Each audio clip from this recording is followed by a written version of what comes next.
ತಮಿಳುನಾಡಿಗೆ ಕಾವೇರಿ ನೀರು ಹರಿಸೋದಕ್ಕೆ ಖಂಡನೆ ವ್ಯಕ್ತವಾಗ್ತಾ ಇದೆ. ಕಾವೇರಿ ನೀರಿಗಾಗಿ ಕರ್ನಾಟಕ ಬಂದ್ ಆಗುವಂತ ಸಾಧ್ಯತೆಗಳು ಕೂಡ ದಟ್ಟವಾಗಿ ಕಾಣಿಸ್ತಾ ಇದೆ. ಕರ್ನಾಟಕ ಬಂದ್ ಕರೆಗೆ ಕನ್ನಡ ಸಂಘಟನೆಗಳು ಇದೀಗ ನಿರ್ಧಾರವನ್ನ ಮಾಡಿಕೊಂಡಿದೆ. ನಾಳೆ ವುಡ್ಲ್ಯಾಂಡ್ ಹೋಟೆಲ್ನಲ್ಲಿ ಸಂಘಟನೆಗಳ ಸಭೆ ಇದೆ. ಆ ಸಭೆಯಲ್ಲಿ ಬಂದ್ ಬಗ್ಗೆ ತೀರ್ಮಾನವನ್ನ ಮಾಡ್ತಾರೆ. ಬಂದ್ಗೆ ದಿನದ ಘೋಷಣೆಯನ್ನ ಕೂಡ ಮಾಡಲಾಗುತ್ತೆ. 2 ದಿನದಿಂದ ರಾಜ್ಯದಲ್ಲಿ ಕಾವೇರಿಯ ಕಿಚ್ಚು ಹೆಚ್ಚಾಗಿದೆ. ಕಾವೇರಿ ಕೊಳ್ಳದ ಜಿಲ್ಲೆಗಳಲ್ಲಿ ಬೀದಿಗಿಳಿದಿದ್ದಾರೆ ರೈತರು. ಕನ್ನಡ ಪರ ಸಂಘಟನೆಗಳು ನೀರು ಬಿಡದಂತೆ ರಾಜ್ಯ ಸರ್ಕಾರಕ್ಕೆ ಆಗ್ರಹಿಸಿವೆ. ಹೆದ್ದಾರಿಯನ್ನ ತಡೆದು ಆಕ್ರೋಶವನ್ನ ವ್ಯಕ್ತಪಡಿಸಿದ್ದಾರೆ. ಹಾಗಾಗಿ ಇದೇ ನಿರ್ಧಾರ ಅಥವಾ ಇದೇ ಆದೇಶ ಏನಾದರೂ ಪಾಲನೆ ಆಯಿತು ಅಂತ ಹೇಳಿದ್ರೆ ನಾವು ಕರ್ನಾಟಕ ಬಂದ್ ಮಾಡ್ತೇವೆ ಅಂತ ಹೇಳಿ ನಾಳೆ ಒಂದು ಸಭೆಯನ್ನು ಮಾಡ್ತಾರೆ. ಆ ಸಭೆಯಲ್ಲಿ ಈ ಒಂದು ವಿಚಾರವನ್ನ ಪ್ರಸ್ತಾಪ ಮಾಡಿ ಕರ್ನಾಟಕ ಬಂದ್ಗೆ ಕುರಿತಂತೆ ಏನು ನಿರ್ಧಾರ ಮಾಡ್ತಾರೆ ಕಾದ್ ನೋಡಬೇಕು. ದಿನದ ಘೋಷಣೆಯನ್ನ ಮಾಡ್ತಾರಾ ಅಥವಾ ಸಭೆಯಲ್ಲಿ ಅದಕ್ಕೂ ಮುಂಚೆ ಇವತ್ತು ಆಗುವಂತ ಒಂದು ಸಭೆ ಏನಿದೆ ಆ ಸಭೆಯಲ್ಲಿ ಏನಾದರೂ ತೀರ್ಮಾನ ಆಗಬಹುದಾ? ಆ ತೀರ್ಮಾನವನ್ನು ನೋಡಿ ನಾಳೆಗೆ ಅವರು ಡಿಸಿಷನ್ ತೆಗೆದುಕೊಳ್ಬಹುದಾ? ಎಲ್ಲವನ್ನ ಕೂಡ ಕಾದು ನೋಡಬೇಕಾಗುತ್ತೆ. ತಮಿಳುನಾಡಿಗೆ ಮುಂದಿನ 15 ದಿನಗಳ ಕಾಲ ನಿತ್ಯ 3,500 ಕ್ಯೂಸೆಕ್ ನೀರನ್ನು ಹರಿಸಬೇಕು ಅಂತ ಹೇಳಿ ಕಾವೇರಿ ನೀರು ನಿಯಂತ್ರಣ ಸಮಿತಿ ಆದೇಶದ ವಿರುದ್ಧವಾಗಿ ರೈತರ ಆಕ್ರೋಶ ಇದೀಗ ಭುಗಿಲೇಳ್ತಾ ಇದೆ. ತಮಿಳುನಾಡಿಗೆ ಕಾವೇರಿ ನೀರು ಹರಿಸೋದನ್ನ ವಿರೋಧಿಸಿ ಕಾವೇರಿ ಕೊಳ್ಳದ ಜಿಲ್ಲೆಗಳ ವ್ಯಾಪ್ತಿಯಲ್ಲಿ ನಿನ್ನೆ ರೈತರು ದೊಡ್ಡ ಮಟ್ಟದಲ್ಲಿ ಪ್ರತಿಭಟನೆಯನ್ನ ಕೂಡ ನಡೆಸಿದ್ರು. ಅದರಲ್ಲೂ ಮಂಡ್ಯ ಜಿಲ್ಲೆಯಲ್ಲಿ ಹೋರಾಟದ ಕಿಚ್ಚಂತೂ ತಾರಕಕ್ಕೇರಿತು. ಮಂಡ್ಯದಲ್ಲಿ ರೈತರು, ಕನ್ನಡ ಪರ ಸಂಘಟನೆಗಳ ಕಾರ್ಯಕರ್ತರು ಉರುಳು ಸೇವೆಯನ್ನ ನಡೆಸಿ ಕಲ್ಲು ಹೊತ್ತು ಬಿಂದಿಗೆಯನ್ನ ಹಿಡಿದು ಧರಣಿಯನ್ನ ನಡೆಸಿದ್ರೆ ಬಿಜೆಪಿಯವರು ಜನರಿಗೆ ಲಾಲಿಪಾಪ್ ಹಂಚಿ ಹುರುಳಿಕಾಳುಗಳೊಂದಿಗೆ ಪ್ರತಿಭಟನೆಯನ್ನ ನಡೆಸಿದ್ರು. ಮಂಡ್ಯದ ಜಯಚಾಮರಾಜೇಂದ್ರ ಒಡೆಯರ್ ವೃತ್ತದಲ್ಲಿ ರೈತ ಸಂಘ, ಕರ್ನಾಟಕ ರಕ್ಷಣಾ ವೇದಿಕೆ ಇದೇ ರೀತಿಯಾಗಿ ಕಾರ್ಯಕರ್ತರಿಂದ ಪ್ರತಿಭಟನೆಗಳು ಸಾಗಿತು. ಪುರುಷರು ಕಲ್ಲುಗಳನ್ನು ಹೊತ್ತುಕೊಂಡ್ರೆ ಮಹಿಳೆಯರು ಬಿಂದಿಗೆಯನ್ನ ತಲೆಯ ಮೇಲೆ ಹೊತ್ತು ಒಣಗಿದ ಕಬ್ಬಿನ ಜೊಲ್ಲೆಗಳನ್ನ ಪ್ರದರ್ಶಿಸಿ ಪ್ರತಿಭಟನೆಯಲ್ಲಿ ಭಾಗಿಯಾಗಿದ್ರು. ಯಾವ ರೀತಿಯಾಗಿ ಉರುಳು ಸೇವೆಯ ಮೂಲಕ ಪ್ರತಿಭಟನೆಯನ್ನ ಮಾಡ್ತಾ ಇದ್ದಾರೆ ಅಂತ ಹೇಳಿ ನೀವು ಕೂಡ ದೃಶ್ಯದಲ್ಲಿ ಗಮನಿಸ್ತಾ ಇದ್ದೀರಾ. ಪ್ರತಿಭಟನಾಕಾರರು ಬೆಂಗಳೂರು ಮೈಸೂರು ಹೆದ್ದಾರಿ ತಡೆಗೆ ಮುಂದಾದಾಗ ಪೊಲೀಸರು ಅವರನ್ನ ತಡಿತಾರೆ. ಈ ವೇಳೆ ಪ್ರತಿಭಟನಾಕಾರರು ಹಾಗೆ ಪೊಲೀಸರ ನಡುವೆ ಮಾತಿನ ಚಕಮಕಿ ಕೂಡ ನಡೆಯುತ್ತೆ. ಆದರೆ ಇದು ಇಲ್ಲಿಗೆ ಸ್ಟಾಪ್ ಆದಂತೆ ಕಾಣಿಸ್ತಾ ಇಲ್ಲ. ಇವತ್ತು ಕೂಡ ಮತ್ತೆ ಹೋರಾಟಗಳು ನಡೀಬಹುದು. ಇದಕ್ಕೆ ಸಂಬಂಧಪಟ್ಟಂತೆ ನಾಳೆಯೂ ಕೂಡ ಒಂದು ಸಭೆಯನ್ನು ಮಾಡ್ತಾರೆ. ಆ ಸಭೆಯಲ್ಲಿ ಹಾಗಾದ್ರೆ ಕನ್ನಡ ಪರ ಸಂಘಟನೆಗಳು ಯಾವ ರೀತಿಯಾದಂತಹ ತೀರ್ಮಾನವನ್ನ ತೆಗೆದುಕೊಳ್ತಾರೆ ಕಾದು ನೋಡಬೇಕಿದೆ. ಇನ್ನೊಂದು ಕಡೆ ಕಾವೇರಿ ಪ್ರಾಧಿಕಾರದ ತುರ್ತು ಸಭೆಯನ್ನು ಕೂಡ ಇವತ್ತು ಕರೆಯಲಾಗಿದೆ. ತಮಿಳುನಾಡಿಗೆ ನೀರು ಹರಿಸುವ ಕುರಿತಂತೆ CWRC ಆದೇಶದ ಬೆನ್ನಲ್ಲೇ ದೆಹಲಿಯಲ್ಲಿ ಕಾವೇರಿ ನೀರು ನಿಯಂತ್ರಣ ಪ್ರಾಧಿಕಾರದ ಸಭೆಯೂ ಕೂಡ ನಡೆಯುತ್ತೆ. ಸಮಿತಿ ಆದೇಶವನ್ನ ಪ್ರಶ್ನೆ ಮಾಡಿ ಕರ್ನಾಟಕ ಸರ್ಕಾರ ಪ್ರಾಧಿಕಾರಕ್ಕೆ ಮೇಲ್ಮನವಿಯನ್ನ ಸಲ್ಲಿಸಿದ್ದು ಇದರ ಬಗ್ಗೆಯೂ ಕೂಡ ವಿಚಾರಣೆ ನಡೆಯಲಿದೆ. ಒಟ್ಟಾರೆ ವಿಜಯ್ ಬೆಂಗಳೂರು ಸಭೆಯ ಕೂಡ ಕುತೂಹಲವನ್ನ ಮೂಡಿಸಿದೆ. ಮೇಕೆದಾಟು ಚರ್ಚೆಗೆ ಬರುವಂತೆ ತಮಿಳುನಾಡು CMಗೆ ಆಹ್ವಾನಿಸಿದಂಥ ರಾಜ್ಯ ಸರ್ಕಾರ ಸಭೆಗೆ ಸಿದ್ಧತೆಯನ್ನ ಮಾಡಿಕೊಂಡಿದೆ. ಆದರೆ ಕಾವೇರಿ ನೀರು ಹಂಚಿಕೆ ವಿವಾದದ ಹಿನ್ನೆಲೆಯಲ್ಲಿ ವಿಜಯ್ ರಾಜ್ಯಕ್ಕೆ ಬರ್ತಾರಾ ಅಥವಾ ವರ್ಚುವಲ್ ಆಗಿ ಭಾಗವಹಿಸ್ತಾರಾ, ಏನು ಎತ್ತ ಚರ್ಚೆಯಿಂದ ಏನಾದರೂ ಅಂತರವನ್ನ ಕಾಯ್ದುಕೊಳ್ತಾರಾ, ಎಲ್ಲವನ್ನ ಕೂಡ ನೋಡಬೇಕಾಗತ್ತೆ. ಆದರೆ ಈಗ ತಮಿಳುನಾಡಿಗೆ ಕಾವೇರಿ ನೀರು ಹರಿಸೋದಕ್ಕೆ ಮಾತ್ರ ಬಹಳಷ್ಟು ಖಂಡನೆ ವ್ಯಕ್ತವಾಗ್ತಾ ಇದೆ.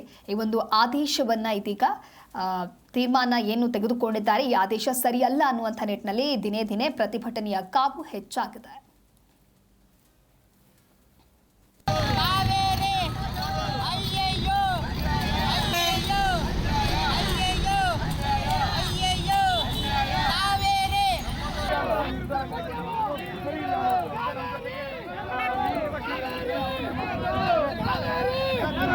ಈ ಕುರಿತು ಮತ್ತಷ್ಟು ಮಾಹಿತಿಯನ್ನು ನೀಡ್ತಾರೆ ನಮ್ಮ ಪ್ರತಿನಿಧಿ ಭವ್ಯ ಸುನಿಲ್ ದೂರವಾಣಿ ಸಂಪರ್ಕದಲ್ಲಿ.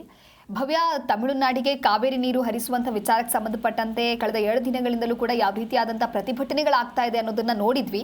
ಸೊ ಇವತ್ತು ನಡೆಯುವಂತಹ ಸಭೆ ಈ ಆಧಾರದ ಮೇಲೆ ಏನಾದರೂ ಕನ್ನಡ ಪರ ಹೋರಾಟಗಾರರು ನಿರ್ಧಾರ ಮಾಡ್ತಾರಾ? ನಾಳೆ ಕರ್ನಾಟಕ ಬಂದ ಕುರಿತಂತೆ ಏನಿದೆ ಹೆಚ್ಚಿನ ಡೀಟೇಲ್ಸ್?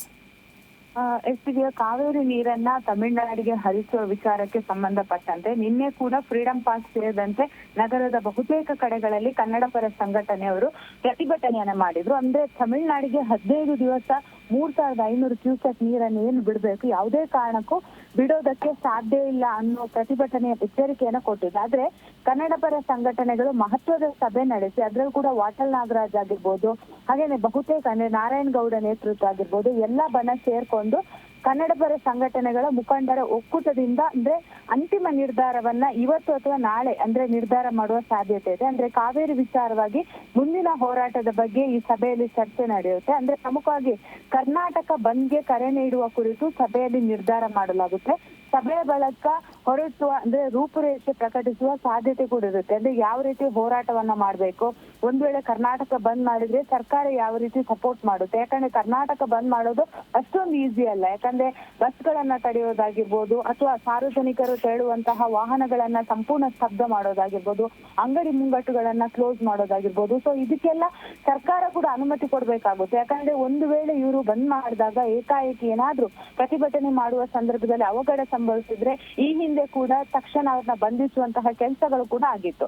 ಸೊ ಈ ಕಾರಣಕ್ಕಾಗಿ ಕನ್ನಡ ಪರ ಸಂಘಟನೆಗಳು ಸಭೆಯಲ್ಲಿ ಅಂದ್ರೆ ಅಂತಿಮವಾಗಿ ಯಾವ ರೀತಿ ನಿರ್ಧಾರ ತೆಗೆದುಕೊಳ್ತಾರೆ. ಯಾಕಂದ್ರೆ ಈಗಾಗಲೇ ಜಲಸಂಪನ್ಮೂಲ ಸಚಿವರಾಗಿರುವಂತಹ ರಾಮಲಿಂಗಾರೆಡ್ಡಿ ಅವರು ಮೇಲ್ಮನವಿಯನ್ನ ಸಲ್ಲಿಕೆ ಮಾಡೋದಾಗಿ ಕೂಡ ತಿಳಿಸಿದ್ದಾರೆ. ಅಂದ್ರೆ ಮೇಲ್ಮನವಿ ಸಲ್ಲಿಕೆ ಮಾಡಿ ಕರ್ನಾಟಕದ ಪರಿಸ್ಥಿತಿ ಏನಿದೆ, ಕರ್ನಾಟಕದಲ್ಲಿ ಎಷ್ಟು ನೀರಿನ ಅವಶ್ಯಕತೆ ಇದೆ, ರೈತರಿಗೆ ಎಷ್ಟು ಕಷ್ಟ ಆಗ್ತಿದೆ, ಬೆಂಗಳೂರಲ್ಲಿ ಪ್ರಮುಖವಾಗಿ ಮಳೆ ಬರದ ಕಾರಣ ಬಹುತೇಕ ವಾರ್ಡ್ಗಳಲ್ಲಿ ನೀರಿಲ್ಲ.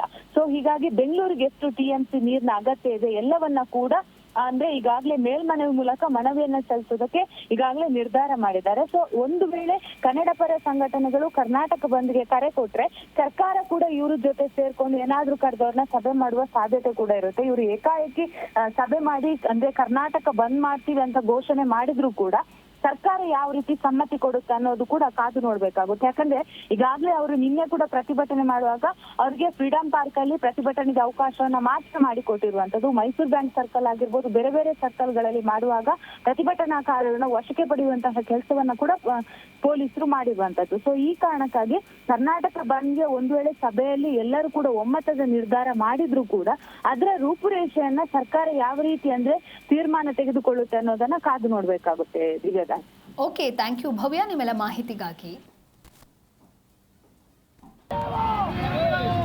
ಕಾವೇರಿ ರಕ್ಷಣೆ